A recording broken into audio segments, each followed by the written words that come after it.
In this episode, I'm not here to tell you what to do with your money. I'm here to explain, in plain terms, how governments are quietly redesigning money through the CBDCs, digital dollars, and new payment systems, and what that could mean for your savings, your salary, and your freedom to spend. If you want to understand the system before it changes your life, keep watching. Because here is the thing. Most people think money only changes when the new currency is announced, or when there's a crisis, or when the news says this is the end of the cash. But historically, money doesn't change that way. It changes through the rails it runs on, the systems, the code, the permissions. And right now, as you know, the governments and central banks around the world are upgrading those rails, not to replace the money overnight, but to redesign how it behaves, who controls it, and who can freeze it, who can watch where it goes. And this is what most people think is happening. The mainstream explanations sound reasonable. We're told digital money is about convenience, faster payments, lower costs, less friction. No more waiting days for transfers. And to be clear, that part is true.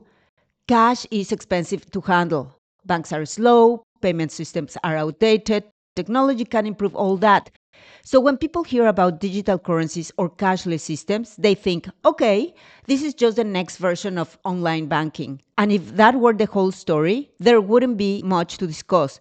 But here's the issue. Convenience is usually the reason given to the public, not the reason decisions are made. Large systems don't change just because something is faster. They change because control, efficiency, and risk management matter, especially to governments and central banks. And that's where CBDCs come in, which lead us to the system layer. Let's see what's actually changing. To understand what's happening, we need to stop thinking about money as paper or numbers on a screen. Money is a system. Its rules, its permissions, its infrastructure. Think of it like roads. You might drive the same car, but if the roads change, who controls them? Who monitors them? Who can close them? Your experience changes completely. Cash has one major feature governments don't love. It's anonymous, it's offline, it's hard to track, and once it's in your hands, control is gone. Digital systems are different. They are faster, yes, but they are also visible, programmable, and adjustable in real time. And mainly, this is why central banks around the world are researching and testing central bank digital currencies, often called CBDCs. Not to replace money overnight, but to modernize the rails money runs on. It's like upgrading from physical keys to digital access cards. The door looks the same. You still walk in and out, but control changes completely, leading to the second order effects most people miss. The most important effects of system changes don't show up immediately. They show up later.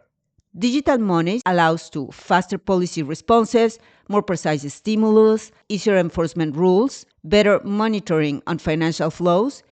Again, none of this is automatically good or bad, but it does change the balance between convenience and privacy, speed and control, flexibility and oversight. The key point is this. When money becomes programmable, behavior matters more, not because people are doing something wrong, but because the system can now react to behavior. That's a fundamental shift. And fundamental shifts deserve calm understanding, not panic. This makes me think. This does not mean your money disappears tomorrow, cash becomes illegal overnight, every government becomes authoritarian, digital money is inherently evil. Those conclusions are simplistic and usually driven by fear. Financial systems evolve gradually, but what is changing is how money behaves under stress, emergencies, and policy shifts. Understanding that difference matters because fear makes people reckless and clarity keeps people grounded. So now is the time to get ahead of the curve before it's too late.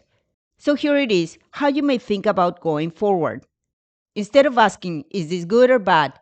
Better questions are, who controls the system? Who sets the rules? What happens in emergencies? How transparent is the process? You don't need to predict the outcomes. You just need to understand incentives. Systems always reflect the priorities of the people who design them. And when you understand incentives, you are rarely surprised by outcomes. While everyone is just scrolling on TikTok, you have the power to understand the system before it changes your life. So hit that subscribe button and turn on the bell. I break down complex financial topics like CBDCs, digital dollars, and the future of money. Because every new subscriber helps this channel grow and keeps this kind of content alive. And if you find this episode useful, leave a like and comment.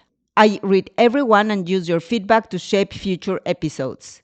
Thanks for spending your time with me today. Remember, you don't control the design of the system, but you do control how prepared you are for it. I'll see you in the next episode.